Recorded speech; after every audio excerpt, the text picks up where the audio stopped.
Hi friends, welcome to cook with Pramila. Friends, ఈరోజు video వచ్చేసి అప్పటికప్పుడు ఈజీగా టేస్టీగా పల్లీలతో మురుకులు ఎలా తయారు చేసుకోవాలో చూపించబోతున్నాను.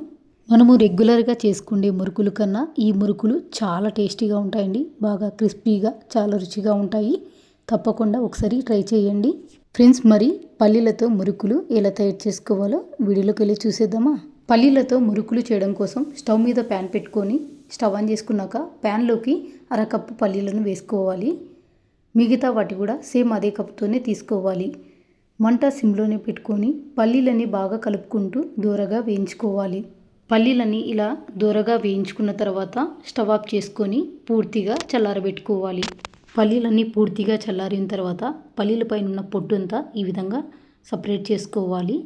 పల్లీలలోంచి పొట్టంతా ఈ విధంగా సపరేట్ చేసుకున్న తర్వాత ఇప్పుడు ఒక మిక్సీ జార్ తీసుకొని ఇందులోకి పల్లీలను వేసుకోవాలి. అందులోనే పల్లీలు ఏ కప్పు తీసుకుంటామో అదే కప్తోనే ఒక అరకప్పు కూడా పుట్నాలను వేసుకోవాలి.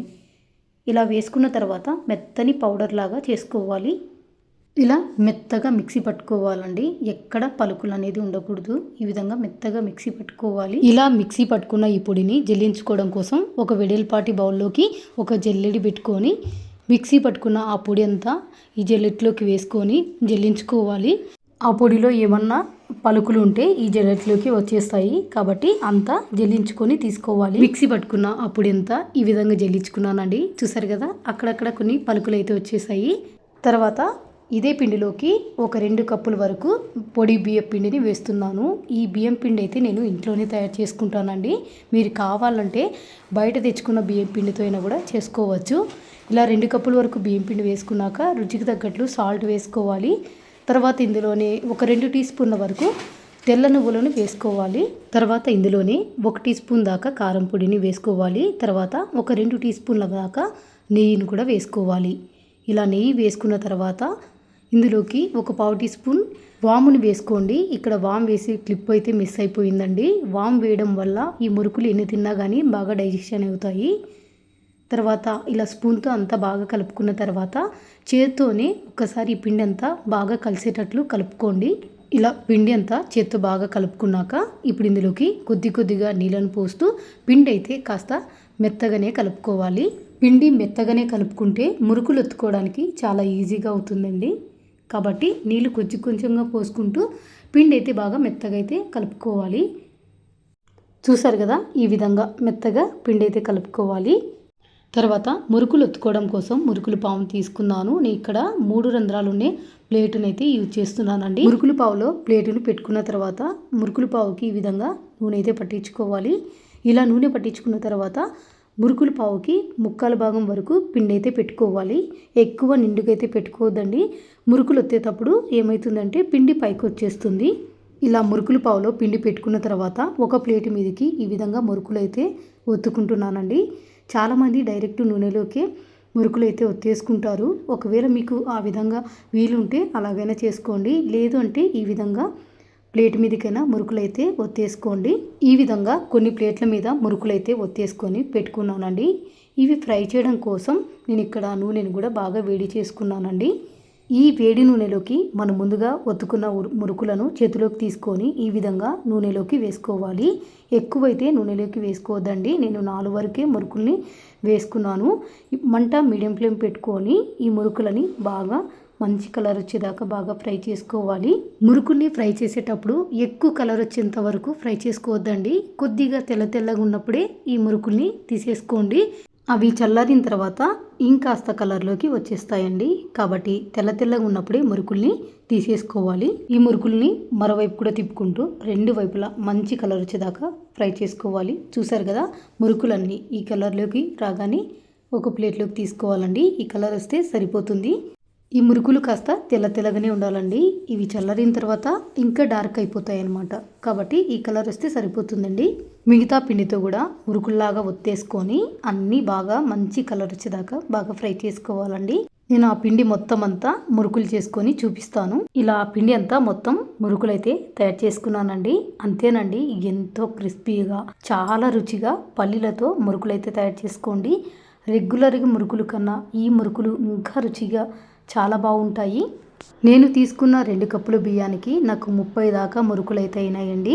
ఈ మురుకులు పూర్తిగా చల్లారిన తర్వాత ఏదైనా ఎయిర్ టైట్ కంటైనర్లో స్టోర్ చేసుకున్నారంటే ఒక 2-3 నెలల వరకు బాగా ఫ్రెష్గా టేస్టీగా ఉంటాయండి. తప్పకుండా ట్రై చేయండి. అటుకులతో మురుకుల్ని చాలా క్రిస్పీగా చాలా రుచిగా ఎలా తయారు చేసుకోవాలో చూపించబోతున్నాను. పిల్లలు స్నాక్స్ ఏమైనా కావాలని అడిగినప్పుడు అన్నీ ఇంట్లో ఉండే వాటితోనే ఇలా మురుకులు అయితే చేసి పెట్టండి. చాలా టేస్టీగా ఉంటాయి. సింపుల్గా కూడా చేసేయచ్చు. ఫ్రెండ్స్, మరి అటుకులతో మురుకులు తయారు చేయడం కోసం స్టవ్ మీద ప్యాన్ పెట్టుకోవాలి. నేను మురుకులు చేయడం కోసం ఒక కప్పు తీసుకొని మెజర్ చేసుకుంటున్నానండి. మీరు కప్ అయినా తీసుకోవచ్చు, గ్లాస్ అయినా కొలిచి తీసుకోవచ్చు. నేను ఇక్కడ కప్పుతో చూపిస్తున్నాను కాబట్టి 1/2 కప్పు అటుకులు, 1/2 కప్పు పుట్నాలు వేసుకొని మంట సిమ్లో పెట్టుకొని ఇవన్నీ కలుపుకుంటూ దోరగా వేయించేసుకోవాలి. ఇలా కలుపుకుంటూనే అటుకులు కాస్త క్రిస్పీగా అయ్యేంతవరకు వేయించుకుంటే సరిపోతుందండి. చూసారు కదా, మంట సిమ్లోనే పెట్టుకొని ఈ విధంగా బాగా వేయించుకోవాలి. ఇక్కడ అటుకులు పట్టుకొని చూపిస్తున్నాను చూడండి. ఇలా తుంచుతాన్ని ఈజీగా కట్ అయిపోయినాయండి, అంటే బాగా క్రిస్పీగా అయిపోయినాయి. ఇప్పుడు స్టవ్ ఆఫ్ చేసుకొని పూర్తిగా చల్లారబెట్టుకోవాలి. ముందుగా వేయించి పెట్టుకున్న అటుకులు పప్పులు పూర్తిగా చల్లారిన తర్వాత ఒక మిక్సీ జార్లోకి వేసుకొని మెత్తగా మిక్సీ వేసుకొని పెట్టుకోవాలి. ఇక్కడ నేను మిక్సీ వేసుకున్న తర్వాత చూపిస్తున్నాను చూడండి.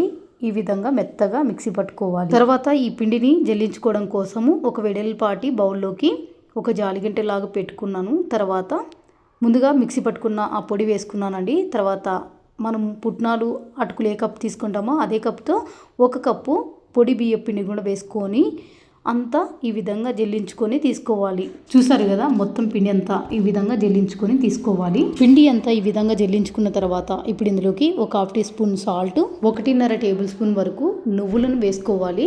తర్వాత ఇందులోనే 1 టీ స్పూన్ వరకు కారం అయితే వేస్తున్నానండి. తర్వాత ఇందులోకి ఒక 1/2 టీ స్పూన్ వరకు వాము కూడా వేసుకొని చేత్తో నలిసి వేసుకోవాలి. ఇలా అన్నీ వేసుకున్న తర్వాత ఒక్కసారి ఈ పిండిలో అన్నీ బాగా కలిసేలాగా కలుపుకోవాలి. ఇలా కలుపుకున్న తర్వాత ఇప్పుడు ఇందులోకి 1.5 టేబుల్ స్పూన్ వరకు వేడి నూనెని వేసుకోవాలి. నేను ఇక్కడ నూనె అయితే వేస్తున్నానండి. మీరు కావాలంటే ఈ ప్లేస్లో నెయ్యి కానీ బటర్ కానీ వేసుకోవచ్చు. ఇలా గంటెతో ఒకసారి బాగా కలుపుకున్న తర్వాత ఇప్పుడు చేత్తో ఈ పిండిని బాగా కలుపుకోవాలండి. ఆ నూనె అంతా ఈ పిండికి బాగా పట్టేటట్లు చేత్తోనే ఈ విధంగా బాగా కలుపుకోవాలి. పిండి అంతా ఈ విధంగా బాగా కలుపుకున్న తర్వాత ఇప్పుడు ఇందులోకి కొంచెం గోరువెచ్చని నీళ్ళతో ఈ పిండి అయితే కలుపుకోవాలండి. మరీ గట్టిగా అయితే కలుపుకోవద్దండి, కొంచెం మెత్తగానే ఉండాలి. నేను కలిపిన తర్వాత చూపిస్తాను ఏ విధంగా కలుపుకోవాలనేది. చూసారు కదా, ఈ విధంగా కలుపుకోవాలి. చాలామంది పిండిని కలిపిన తర్వాత ఒక అరగంట పాటు పక్కన పెట్టేస్తారండి. ఒకవేళ మీకు టైంగానే ఉంటే ఒక అరగంట పాటు పక్కన పెట్టేసుకోండి. లేదు మాకు టైం లేదు వెంటనే చేసేసుకోవాలి అనుకుంటే వెంటనే చేసేసుకోవచ్చు. ఇలా కలిపి పెట్టుకున్న ఈ పిండి మీదకి ఏదైనా తడి క్లాత్ కానీ మూత కానీ పెట్టుకోండి. పైన పిండి ఆరిపోకుండా ఉంటుంది. మురుకులు చేయడం కోసం నేను ఇక్కడ మురుకులు గొట్టంలోకి 3 రంధ్రాలు ఉన్న ప్లేట్ని అయితే పెట్టేసుకున్నాను. ఈ మురుకులు గొట్టానికి కొద్దిగా నూనెనైతే అప్లై చేసుకోవాలి. ఇలా మురుకులు గొట్టానికి నూనె అప్లై చేసుకున్న తర్వాత ముందుగా కలిపి పెట్టిన పిండిని మురుకులు గొట్టంలోకి పెట్టుకోవాలి. ఇప్పుడు ఒక చిన్న ప్లేట్ తీసుకొని ఈ ప్లేట్ మీదకి మనం ముందుగా మురుకులు గొట్టంలో పిండిని సెట్ చేసుకున్నాం కాబట్టి ఇక్కడ చూపిస్తున్నట్టు ఈ విధంగా మురుకులు అయితే ఒత్తుకోవాలి. ఫస్ట్ టైం మురుకులు చేసేటోళ్ళకి ఇంకో మెథడ్లో మురుకులు ఎలా ఒత్తుకోవాలో కూడా చూపిస్తాను. ప్రతి ఒక్కరి ఇంట్లో ఇలా జాలిగంట ఉంటుందండి. ఈ జాలిగంట మీదకి కొద్దిగా నూనె పట్టించుకున్న తర్వాత ఇక్కడ చూపిస్తున్నట్టు ఈ జాలిగంటలోకి ఈ విధంగా మురుకులు అయితే ఒత్తేసుకోండి. మీరు ఫస్ట్ టైం మురుకులు చేస్తున్నా చాలా ఈజీగా ఈ విధంగా అయితే మురుకులు తయారు చేసుకోవచ్చండి. ఇలా ఒత్తుకున్న తర్వాత ఈ మురుకుల్ని డీప్ ఫ్రై చేయడం కోసం ఇక్కడ నూనె కూడా వేడి చేసుకున్నానండి. కొద్దిగా పిండి వేసుకొని నూనె కూడా చెక్ చేసుకున్నాను.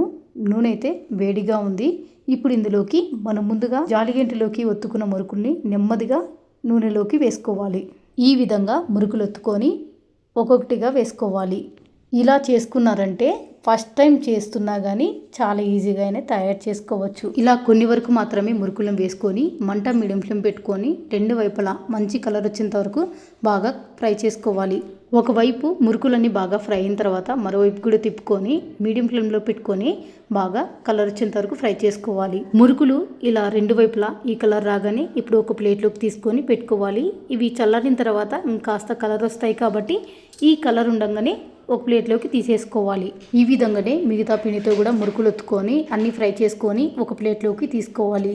అంతేనండి, ఎంతో క్రిస్పీగా టేస్టీగా అటుకులతో మురుకులు అయితే రెడీ అయిపోయినాయి. తప్పకుండా ఒకసారి ట్రై చేయండి. పిల్లలు ఏదైనా స్నాక్స్ కావాలని అడిగినా, ఫ్రెండ్స్ కానీ బంధువులు కానీ వచ్చినప్పుడు కానీ సింపుల్గా ఇంట్లో ఉండే వాటితోనే ఇలా మురుకులు అయితే చేసేయచ్చండి.